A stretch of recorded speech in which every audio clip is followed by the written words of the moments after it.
Let us see what happens in this short story, A Letter to God by Gregorio Lopez Fuentes. The only house in the entire valley overlooked a field of ripe corn.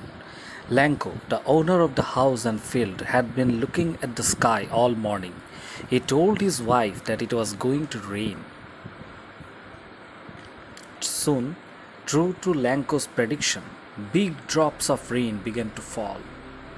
Lanco went outside to enjoy the rain. He felt that it wasn't rain but 10 and 5 cent pieces. With satisfaction, he watched the rain shower his ripe corn fields. Suddenly, a strong wind began to blow, and large hailstones began to fall. Lanco's happiness now turned into worry. He hoped that the rain would stop soon, otherwise, his crops would be destroyed. But the rain didn't stop. It covered the house, the field, the valley with a layer of white hailstones.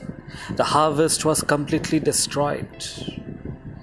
Lanco stood in the middle of his ruined field and thought that a plague of locusts would have been better than this. It was a sad night for the Lanco family. However, they had one hope: God.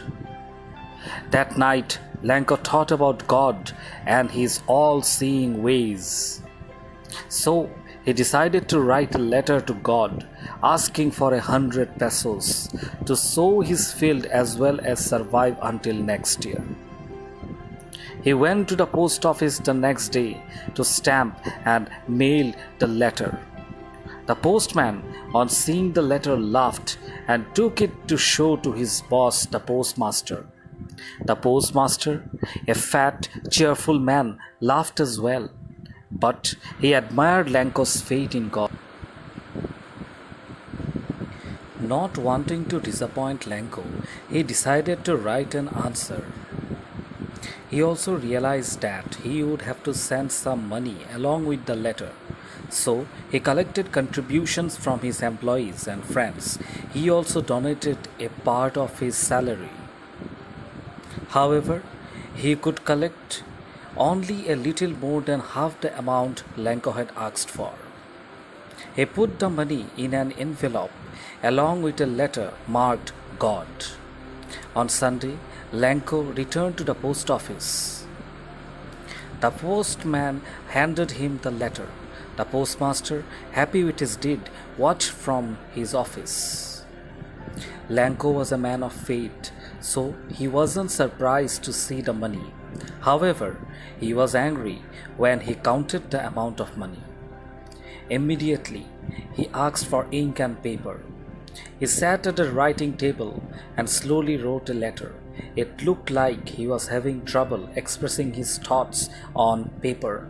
Finally, he finished the letter and dropped it in the mailbox.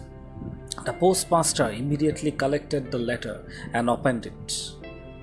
In the letter, Lanco had written that of the 100 pesos, only 70 pesos reached him. He needed 30 pesos more. But he asked God not to send it to the post office. He believed the people at the post office were thieves who stole his 30 pesos.